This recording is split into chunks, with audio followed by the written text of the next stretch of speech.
new baby and his wife. Okay, folks, how we doing? She's so cute. It is 5 o'clock, or 4 o'clock, I'm sorry. Do we want to have our meeting now? Are we going to record? Is the recording in progress? Okay. Recording stopped. Okay, thank you. Recording in progress. All right. We're going to wait just one moment here so that Ms. Ebert can come back in, and I'm going to go call the meeting to order. She said to start without him. Yeah, we can start without her. And we really only have one item here, and it looks like both the architects have come. And before we start How are you? that, Good to see you. make it short so that we can ask questions, okay? Give us the thing, don't make it long, because we're adjourning at 5 o'clock. And so that's it. I mean, we have a time certain, so forgive us. We all know, being an architect, I know this takes a lot.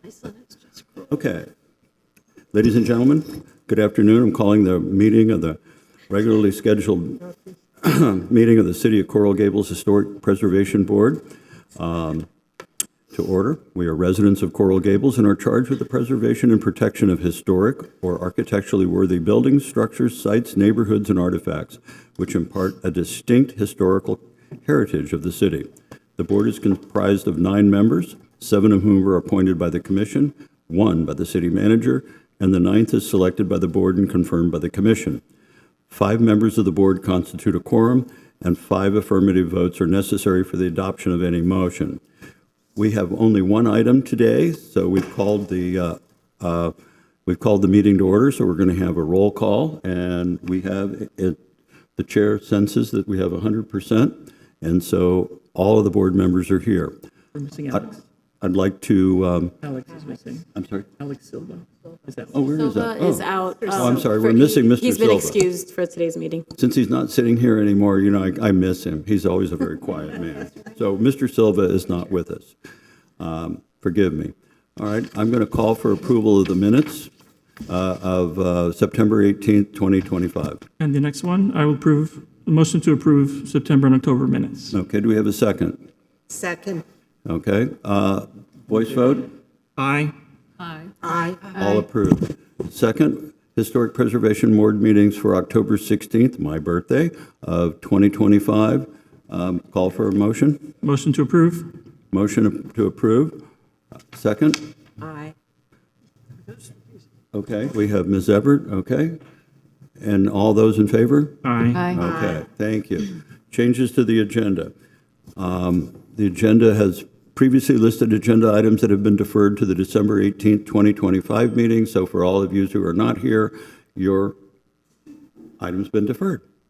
So we're going to move into discussion items, and I'll ask the board first if there's any board discussion items.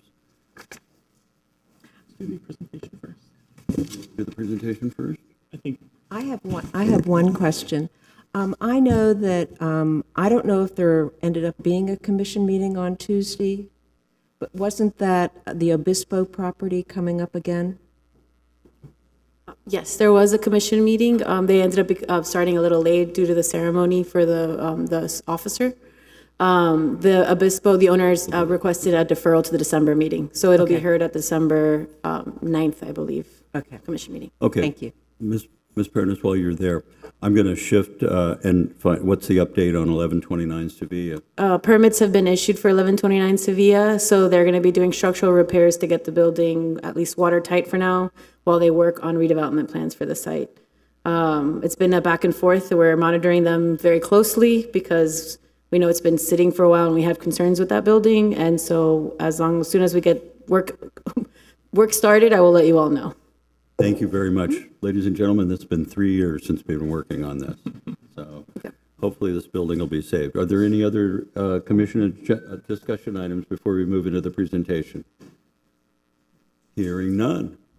Gentlemen, would you like to come and make a presentation on the restoration plan for the City Hall? We would love to hear it. Mr. Heisenbottle, welcome. Hello. Mr. Good Silva, afternoon. Good welcome. afternoon, Nice to see everyone. you both. It is indeed our pleasure to be here today to give you a briefing Okay, please introduce, both of you, please introduce yourself for the record and as you start. Thank you. And rest assured I will, Mr. Chairman. For the record, my name is Richard J. Heisenbottle, president of RJ Heisenbottle Architects. And Ricardo, go ahead. Ricardo Lopez, principal at RJ Heisenbottle Architects.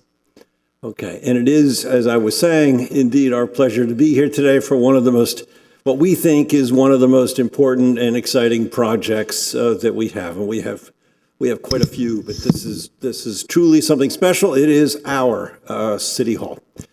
And without further ado, we're going to take you on a walkthrough, if you would. So shift over to the PowerPoint, please. There we go.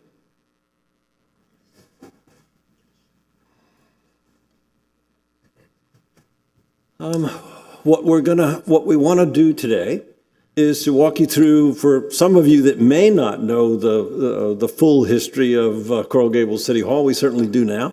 We're going to talk you through that a little bit. We're going to talk to you about the garden courtyard outside, because there's some major changes that are going to go on in that garden courtyard.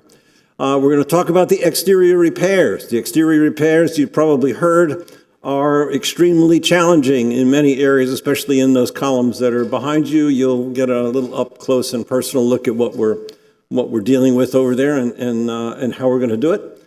And then, of course, the circular columns that are right behind you. And we're also going to talk about this room and the commission chamber and the changes that will be made in the commission chamber. So without further ado, let's walk Ricky a little bit through this brief history of the city of Coral Gables. Well, the Coral Gables City Hall, we know, was designed by Phineas Pace. It is in many ways the crescendo of architecture in the city. It's in a very prominent location. We all know it's shifted from the grid. It has a unique volume. And it's really made to look like an all-stone building. There's natural stone at the bottom of the building.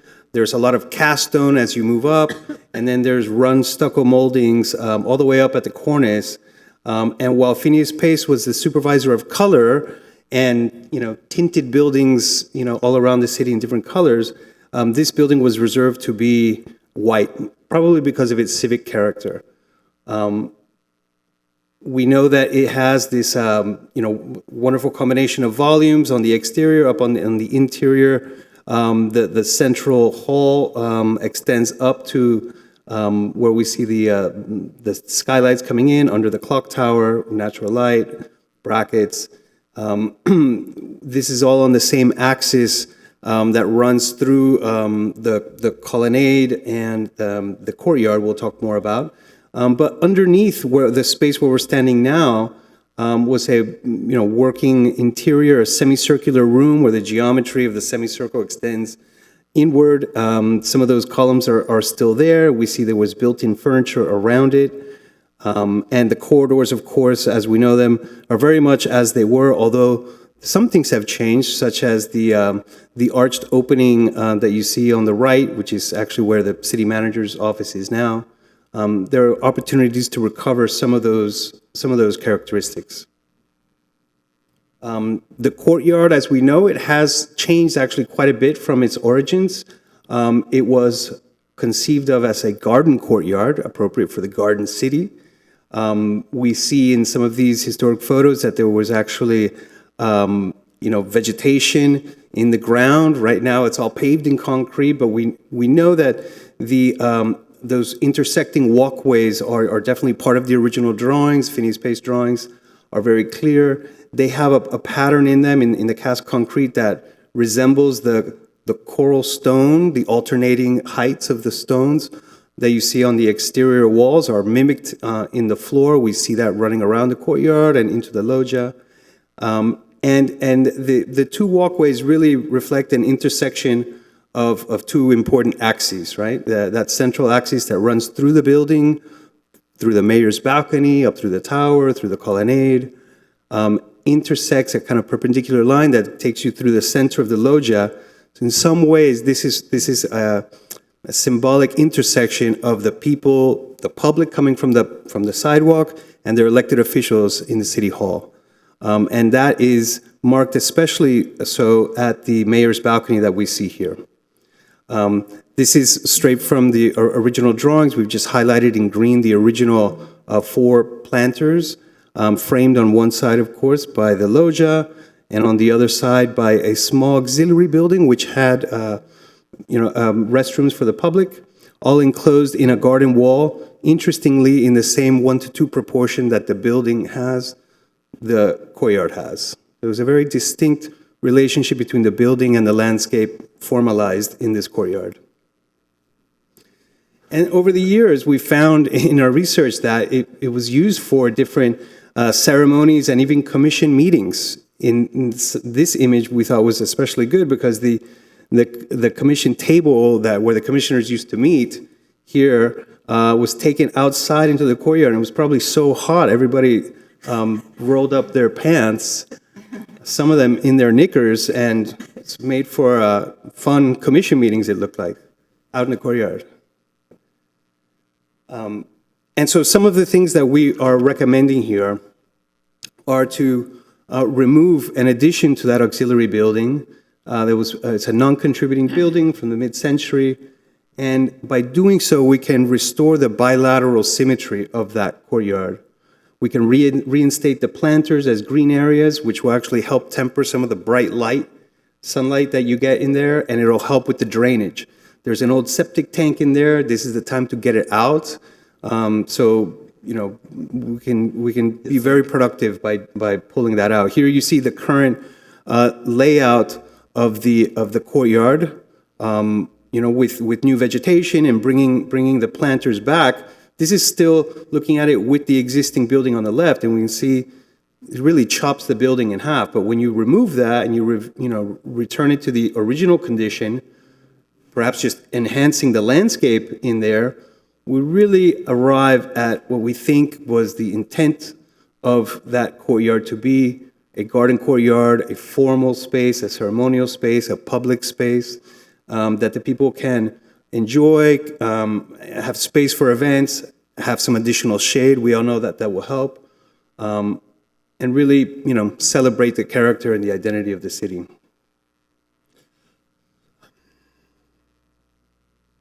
So that's a comparison of what the two would have looked like, and the commission has voted to go forward with the removal of the 1960s building and to reestablish the Phineas Pace plan. With that, let's shift over for a moment and talk about exterior repairs. Exterior repairs are one of the biggest challenges on the building because there are just so many of them. By now, you probably know that we have conducted extremely thorough building assessment of just about everything that we could possibly assess in this building. The structure being the most important thing, and the building envelope being also critical there. So we've documented the failures of limestone and stucco and the cast stone, and literally documented that to a set of detailed drawings that then begin to address how we're going to ultimately repair all that. So if you look closely on any of these, you're going to see some of the problems that we walk by every day, and we never realize they're problems until that cornice falls on someone's head. So we've got areas of the building right now blocked off on the north side where we have exactly that sort of falling stone problem. So we have done a very detailed existing conditions set of drawings that covers this building inside, outside, and in between side. We think we know it better than Phineas Pace knew it himself. And we've documented on here, I know it's very small to see, not too bad up there. But these are the exterior repairs that we have documented to each individual elevation. And then they're also, each one of those is coordinated back to a keynote that is keyed to a photograph. So by clicking on, if this were on your desktop there, Caesar, you would be able to just click on that particular ellipse that's over there. You'd go right to the photograph. You'd see the problem up close and personal, and you'd be able to address on the schedule that we have to the right, and in the keynotes that are next to that schedule, exactly how we're proposing to repair it, whether it's a cast stone repair, whether it's a concrete repair, whether it's a stucco repair, or a natural stone repair. And some of the areas that you see highlighted in red here have much more serious problems. Everything that you're seeing at that third floor cornice above us all over here on the outside of the building, there are some extremely serious cracks going across there that we probably would have not noticed unless you did this sort of an assessment. And so you can see around the windows, for example, some of the cracking that's going on, some of the shear cracks that go vertical. But this is the one in the middle here is pretty indicative of what we see along that whole third floor rooftop, and literally each one of those elements and some of the bollards themselves are sheared right in half. So we've got some challenging work to deal with there, and those challenges exist all the way up to the cupola and to elements of the roof. And anyway, each one of those has been documented and will be part and parcel of our work as we move it all forward. We're also going to be making changes to the ADA accessibility. I just noticed on the front of the building over here on the left-hand side, you see where it's shaded over there. That's Rick didn't point it out on the site plan, but if we went back to that site plan, you would see that the ADA ramp that is there doesn't meet any ADA code. It's a ramp, but that's as close as we get. So, yes, Ms. Spain. I'm sorry, I don't mean to interrupt, but that's why the other ramp on that side of the building was put in? Yes. In the courtyard?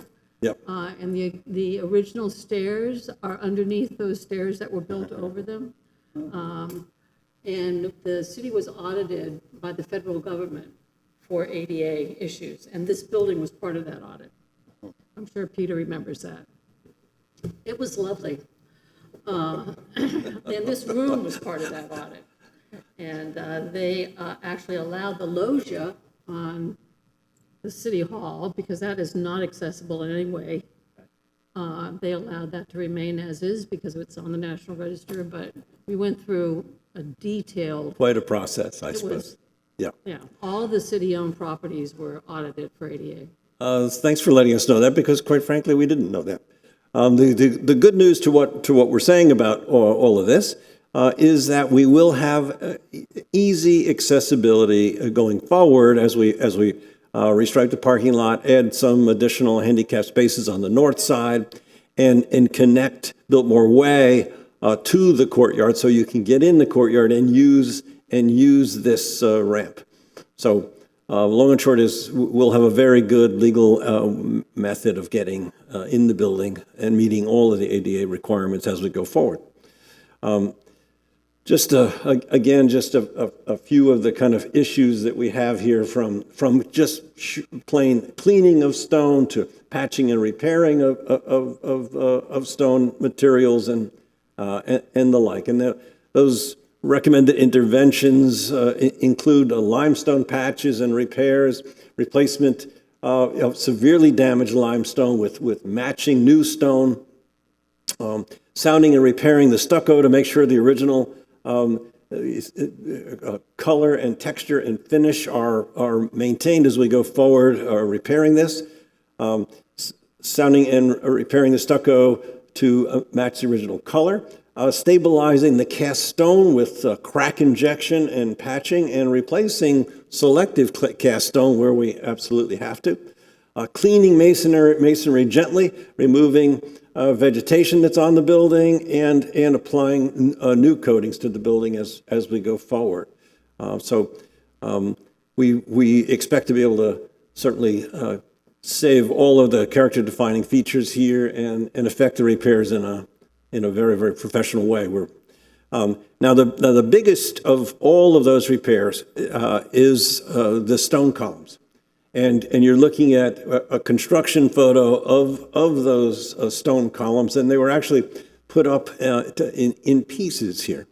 We're not seeing it in this particular photograph, but we have other photographs that have shown us that they went up in three sections, each one of the columns. They were originally designed to have steel inside them. Much to our surprise, there was no steel inside them. So we have 4 columns in particular that are perhaps more loaded, shall we say, than the rest. The good news is we have a large 54-inch deep, if I remember correctly, horizontal beam across that ties them all together. So the loads are evenly distributed. There are 4 columns that are in very poor condition. If you could look closely on here, you'd see that those 4 are labeled down below. Anyway, it's not necessarily important to which ones, but what you want to understand is how severely these columns are damaged. This is one of the largest shear cracks I've ever seen in a piece of stone that hasn't fallen to the ground yet, the one on the right-hand side over there. And there are more. There are lots of them like that. So we have an extra challenge with these 4, and if they go forward, if we can salvage them as we remove them, first of all, then we'll be putting them back with a core in the middle and concrete and steel, which is the way it was, frankly, originally designed. We're optimistic and concerned about, will we be able to get these out? Will we be able to put them back together? Will we be able to properly core them? But that's the challenge of the job. So those 4 are the challenge. The other ones have issues, but they're not as severe. They have a lot of patching, and literally in all cases, we're going to be removing bad patches and putting new patches in that all would ultimately match in color and texture and material. We expect to be able to save the column capitals anyway, that too is going to be part of the challenge. You can see some cracks in those columns along the way. As we take out the 4 columns in particular, we'll also be taking out the 4 capitals in particular, and trying to effect repairs to those and put the whole thing back together again. So this is clearly the biggest challenge of the job, but we've got a methodology for it. We've got some specialty consultants in addition to O'Donnell Nacarado, our structural engineers. And there's one other thing that might just get your attention. It's this room. It's the commission chamber itself. Let's talk about the history of the commission chamber as we shift from the outside to the inside for a moment. This is what you're looking at right now, is the proposed new layout for the commission chamber. Some of us have never really been in love with this commission chamber, especially any of us have had to sit on some of the folding chairs for any reasonable period of time. But we went back and we looked at the history of the place, and you're looking at it at the same time right now. This is the desk that is in Peter's office right now, in the manager's office right now. That it has its own historic significance at this point in our city's history. We studied the wainscoting on the wall and understood how it was simulated stone.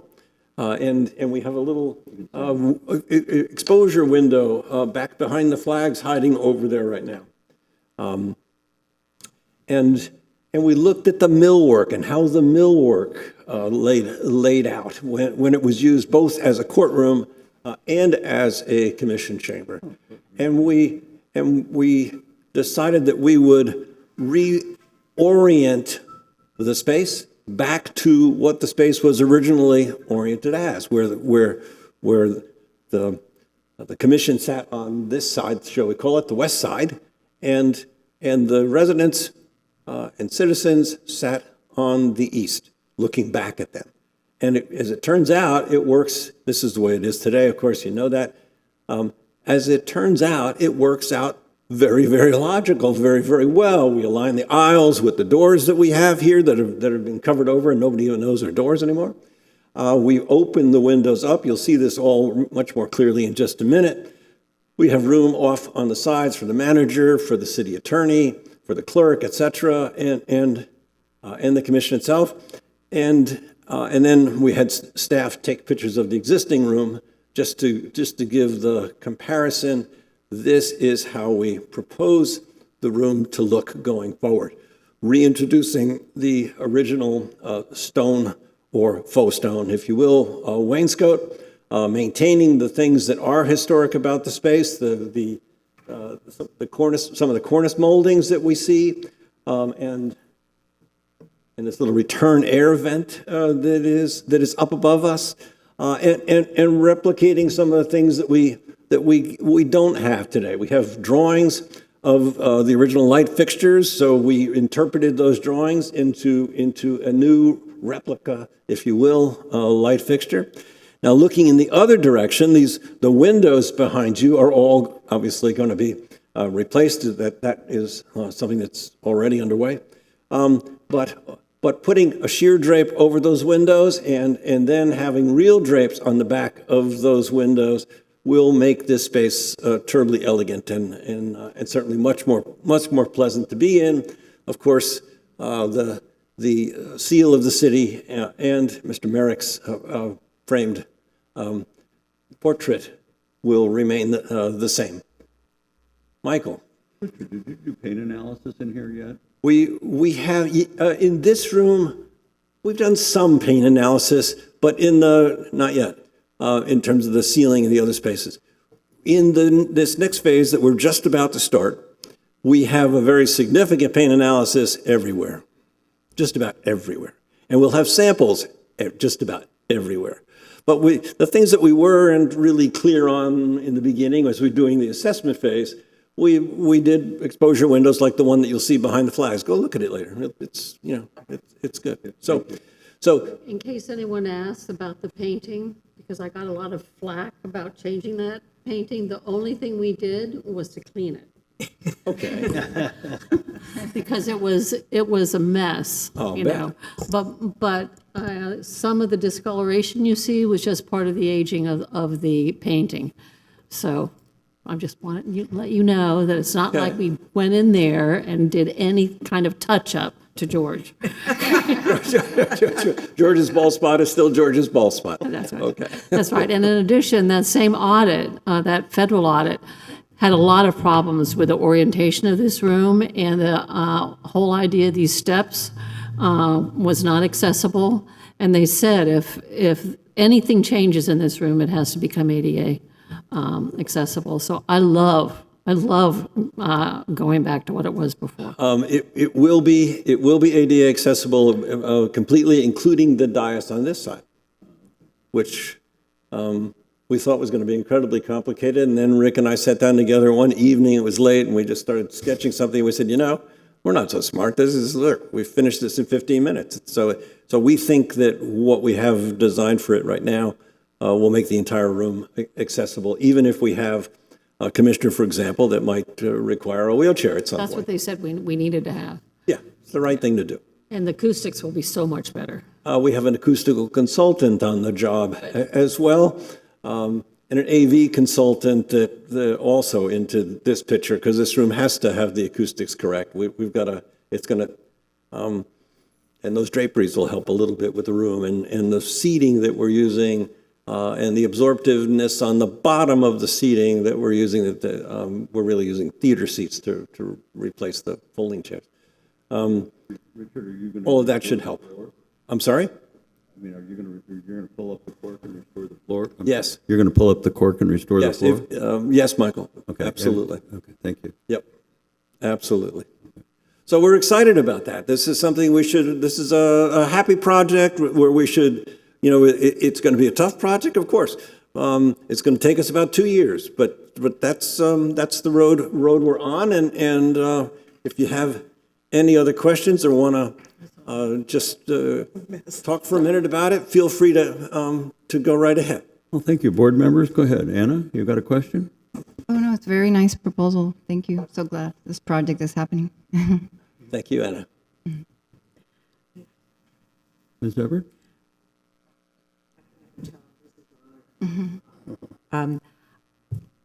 Couple years ago, we had City Hall on the cover of our villager directory. So I had to do a history of the building and found out that it was one of the last buildings to be built during that period, and that it only took, 5 months? I think it started in November and ended in February. Is that about right? Anyway, it was a very short time, and I have had some questions. I saw your presentation before the city, before the city commission, and it was great. I love the courtyard, and I love the thoughts of returning that to that building that I'd never been in. Was it finance? What was out in that building on the side in the courtyard? I don't know what department it was, but you're going to return that to be bathrooms? Yes, because we expect that outdoor space to be used. That'd be great. And it is used all the time. Listen, the farmer's market is over there, we use it. When the car show's out here, we use it. Christmas, holiday celebrations, we use it. That was about the Loggia being a trolley stop originally, and those were the bathrooms that served the stop in the 20s. And you brought up returning it, you're going to make it, rather than septic, you're going to return it to sewer. That made me think about this building. It's already on sewer, but That's the already on septic, the old septic tank is still in the ground, so this is the time to pull it out. And so what will this building be? Is this going to be septic or sewer? It's already on Oh, sewer. it's already, sewer. oh, It's on sewer. wonderful, great. But you can expect, just to understand the full breadth of this rehabilitation, this includes all new mechanical, electrical, plumbing, fire protection systems, communication systems. I mean, literally, in addition to the structural repairs. Sprinklers, of course. Are you going to fix the clock? I live We're gonna try to fix the clock so now. close to City Hall that I can see that clock, and it's never the right time. Twice a day it is. Yes, that's true. It's on Miami. We'll link it to the It's atomic always clock late. for you if you like it. I've also been coming to the commission meetings for years, and I've always wondered what it would be like with these blinds up. That'll be beautiful. It would really be nice. Now, one thing that the villagers did do was we restored the painting years ago at the top of on the landing of the steps, coming up the stairs from the first floor. So that will be covered and taken good care of, or, That's the one that is literally right out behind us over here? it's on the yes. It's on the landing. Landing, yes, right. And one of the faces fell off, and that's in the archives of the Historic Department on the canvas. That canvas is from the Yes. mural on the ceiling. She's I think talking about the I'm other talking about the mural. Yes, I know, on but the I'm just landing. saying, in Okay, addition, wait. the one's missing up there, but We have one in our But we have it. archives, yes. But the other one is going to be maintained, and then the canvas is going to be put back on. Will Because I be think there's covered. areas of it that were deteriorated water damage in the assessment, and that'll be replaced. Thank you. Also, in the renderings you had different chairs. What's going to be done with the Granada furniture? Some of these. We're going to try to reuse as much of our historic furniture as we possibly can. We're also doing the interiors for this. So our intention is to go ahead and catalog everything that we have that belongs here, even if it's in storage someplace in the library attic. We're Merrick going House to. attic, Can we reuse that in City Hall? Good. That should be the way. And then from there, we'll have to buy supplemental, new furnishings for office purposes. But everything those are perfectly, I think they're perfectly good chairs. We knew, look. Anyway. Thank you. We'll do our best. I have a question through the chair. I noticed that the gallery capacity was 68, I think. Is that what the gallery capacity was? That's a seating capacity. The seating in this capacity? room, not including the commissioners themselves. They're, Right. yeah. And that seems to be less than we have now. No, it's not. I mean, I've been told that it's Okay. more than we have now. oh, it's more. Okay. Yeah. I mean, I'll have to trust my staff. But, yes. Ms. Rolando. I had a question about the columns. Me too. You had mentioned that the plans indicated there was supposed to be steel columns there. Not exactly. What is being done for structural support that should have been there but isn't? Boy, did you ask the right person. I don't need an hour, just a few minutes. Peter Iglesias, City Manager. It's good evening, to thank you. It's good to be here. Those columns show the plan showed that they were reinforced and not reinforced. They're limestone columns. There's not a lot of load on those columns. It's just a roof here, and there's a 52 by 14-inch beam that goes all the way around, and there's some steel beams that are supported in this direction. And there are some issues with it. The shoring was not the best. What we're planning to do is shore it correctly. As a matter of fact, we were going to put load cells so it's perfectly shored. We're going to take some of those sections out, try to save them, and put steel columns and hollow them and put them back on. There's enough. That beam is so large that it spans across column to column. What the problem is if you shore, you have to be very careful when you shore something like that, because it's such a large beam, it's 14 by 52, that those loads shift around quite a bit depending on how you shore it. You can't shore it on grass, you can't do a number of these things. So we're going to shore it correctly, make sure that it's perfectly level, take those four columns out, and we're going to try to restore them. And if we can't, Mr. Heisenball has done a great job in finding another quarry to see if we can put them back in. They'll have a steel column inside, and then we'll with a coral stone around them. And then what's happening to the existing columns? Is there any additional steel? Those four. The other columns, I think we can probably save. The footings, actually the loads don't change that much. The footings at the four beams are 3'6", 3'6". The other footings are 3'0". So 3 by 3, 3'6" by 3'6". But what we want to do is stabilize the actual system. The shoring has to be very carefully done. When you shore structure, you have to be incredibly careful because you're changing the loads, and what you can do is you can actually fail a structure. We've had an increase in failures because of the shoring. So sometimes in all things, you either shore them completely incorrectly or you leave them alone. Mm-hmm. And in this case, we have had some additional damage because of that, but we're going to try and correct that as best as possible. I've been involved with the design team on it. We have Douglas Wood, the old Douglas Wood firm, which has done a lot of historical work, and I've been involved heavily with them on that. And I think we're going to do our best to save the actual stone sections if we can. We would prefer, obviously, for aesthetic reasons, not to have to change out and put these new columns there. But that's it's a total challenge just to keep those together, let alone. Yeah, there's been a significant amount of additional damage, unfortunately, the last year and a half. But I think we can work with that and try to take care of it. But we are shoring. We've got we plan on shoring the entire. You have to shore the entire semicircle. Okay. We're going to use even load cells to make sure that the loads are perfect. We're going to survey everything in. That's engineer speak for that. We're going to keep the loads even all across the entire platform outside. Now, what are the plans going forward when it's completed, when the renovations are completed, so we don't end up back in this position in 20 or 30 years? Well, we're going to have to do a better job on maintenance because not much has been done for the first 100 years, 98 years. Our plan is to leave City Hall.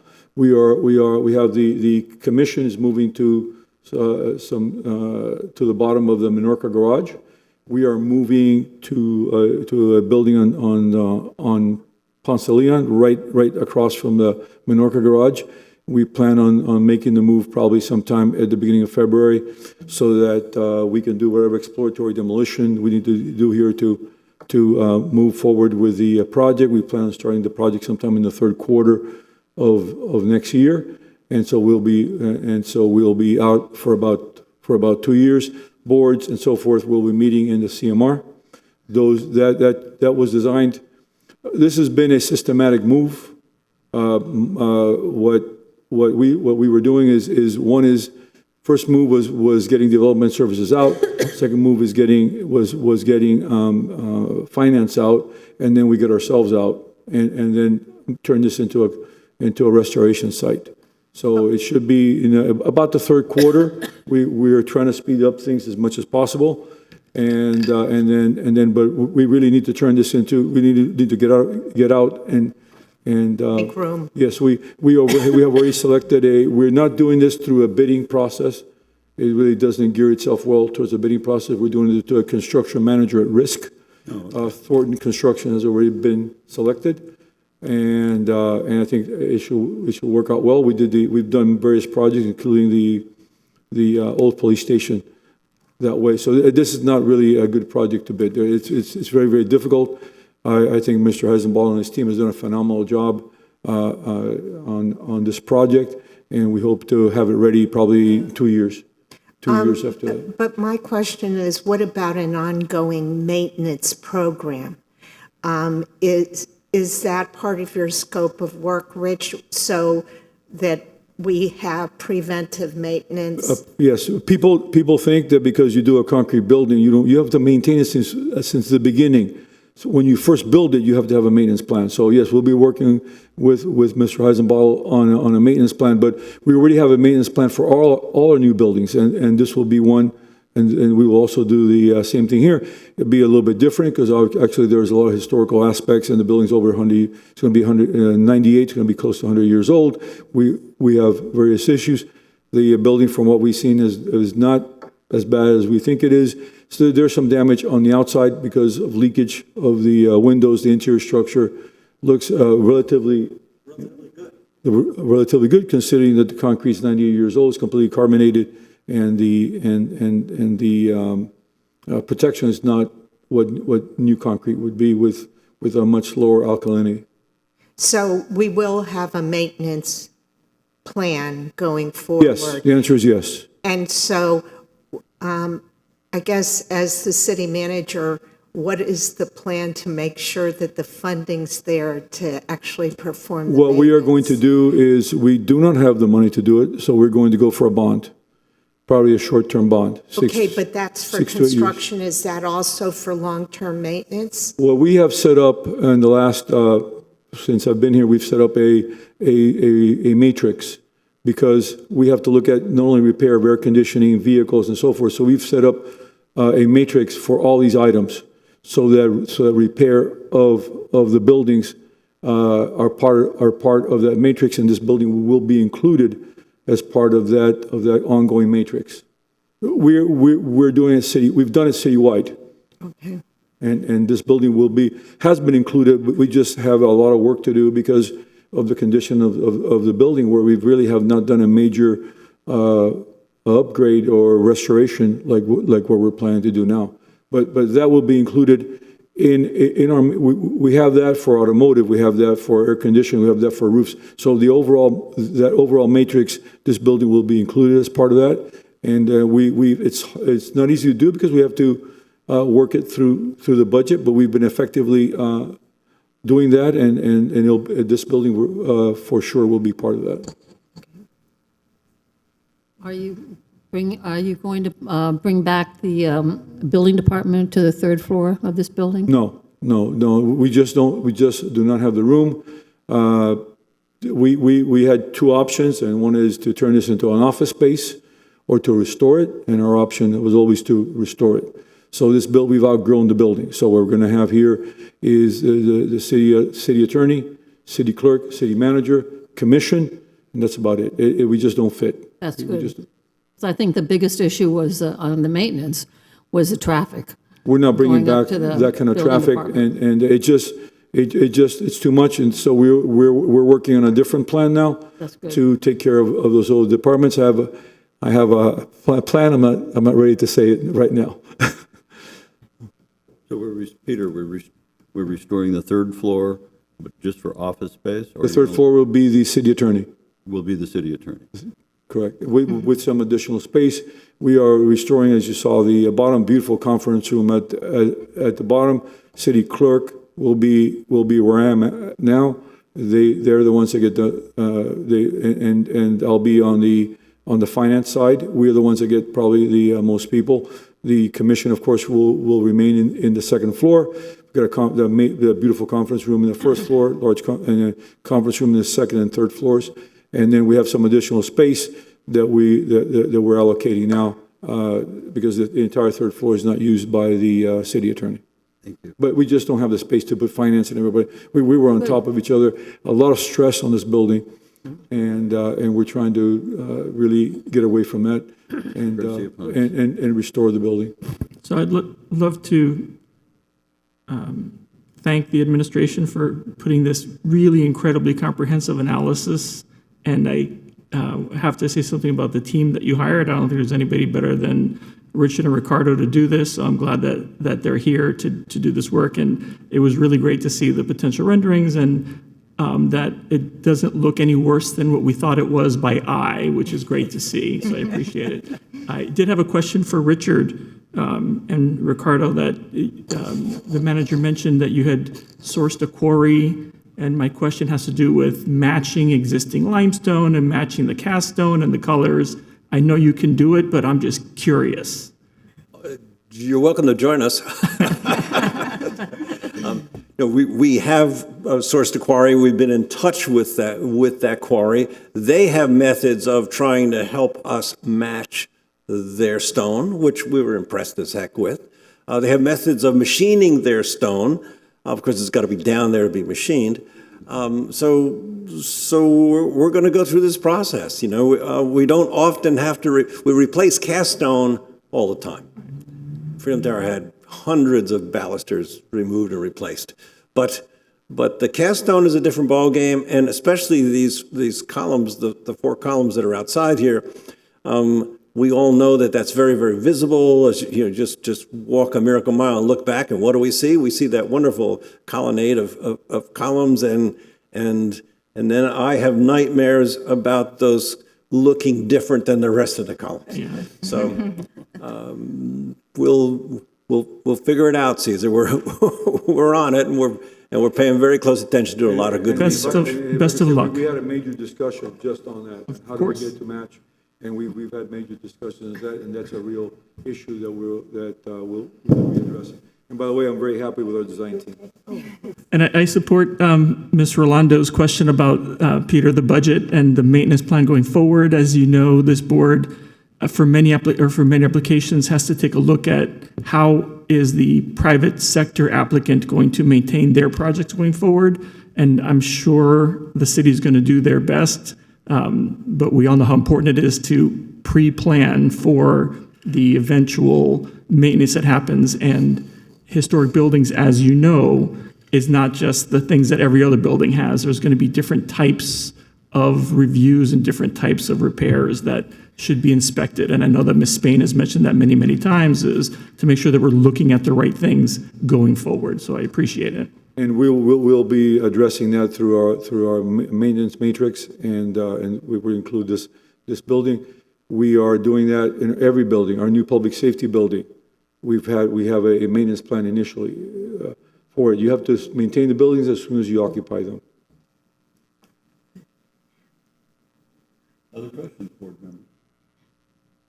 I just wanted to say that I just find the whole process so interesting. So if it doesn't create too much work on any party, if you're open to bringing progress work, we're happy. I'd be happy to see it.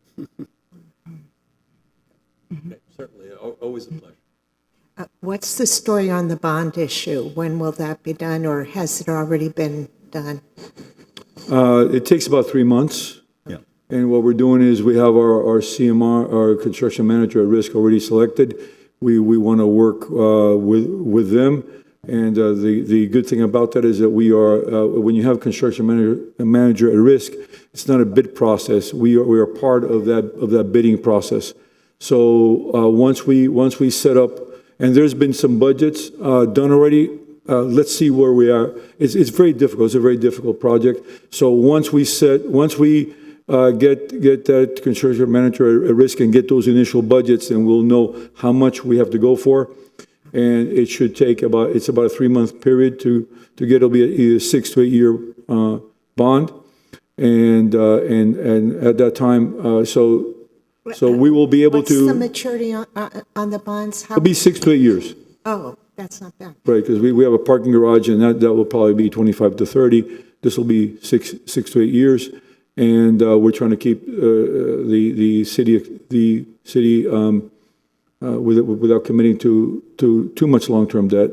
And so once we get that, once we know what that number is, then we will go out. It takes about, I've already worked it out with the finance department, by the way, and it takes about 3 months. So we're working with our schedule based on that bond schedule also to move forward from a CMR, which are doing pre-construction services, to full construction. What, other questions? Anything else, anybody? Want other discussion items? Anybody want to know about anything else? Yes, Mr. Chair, we have our Historic Preservation Board workshop over at the 427 building on the second floor. We're scheduled to start at 5 o'clock. And after we're done here, we'll adjourn and go into that workshop, which of course is a public meeting, but it will not be on Zoom, or we won't have the court reporter, but we're going to just do a brief training over there. Okay, is there anyone here from the public that wishes to speak or address the board? Anything with this? Anybody online? Nope. Hearing none, I'm going to call for a vote for adjournment. No, I have. And thanks, to, guys. oh, you're up, you still more, okay. Keep going. Sort of an announcement. There was for my fellow alumni from the University of Miami recently, there was a celebration where the School of Architecture had distributed a series of centennial medals to, I'm going to say, about 100 graduates, and it was great to see some of my fellow board members and historic preservation staff here receive that. And I was going to ask Alex, who's also an alumnus, to make this presentation, but I would like to sort of acknowledge Anna Alvarez received a centennial medal. Donna Spain received a centennial medal. Kara Couch received a centennial medal. And I was going to ask Alice to do it because I also received a centennial medal, and it wasn't really about me getting it. And Donna asked me to say this, but I didn't even tell her. But it was actually a great honor for us, and as we both celebrate 100 years, I just thought it was great that 4 of us here received that particular honor, and it was great. And I don't know if Ricky got one, but he should get one. And with that, I'd like to make a motion to adjourn. Very cool. Well, to be a city that's 100 years old is really not a very old city. But to have this city as 100 years old is really remarkable because of not only when this city came about, but what the city has evolved into. One of the key things that we sell as Coral Gables is our history. And one of the things that, this board does is try to preserve that history because it's our brand. It's what we sell. Look at our website. Look at everything that comes out of the Chamber of Commerce, not just from Richard Heisenbottle's office, but from the Chamber of Commerce. We sell our history, okay, for everything that we do. And so it's absolutely essential that we maintain that brand in all ways, shapes, and forms. So we can always tell people that our history is really important. It's rooted in our DNA, and our city defends it vigorously in all respects, whether, because the design of this place is what's brought everybody here. It's what made the prosperity of this city. It's what continues to make it grow and what brings the world here. So as we look at this, it's something that we have to continue to do and be vigilant about.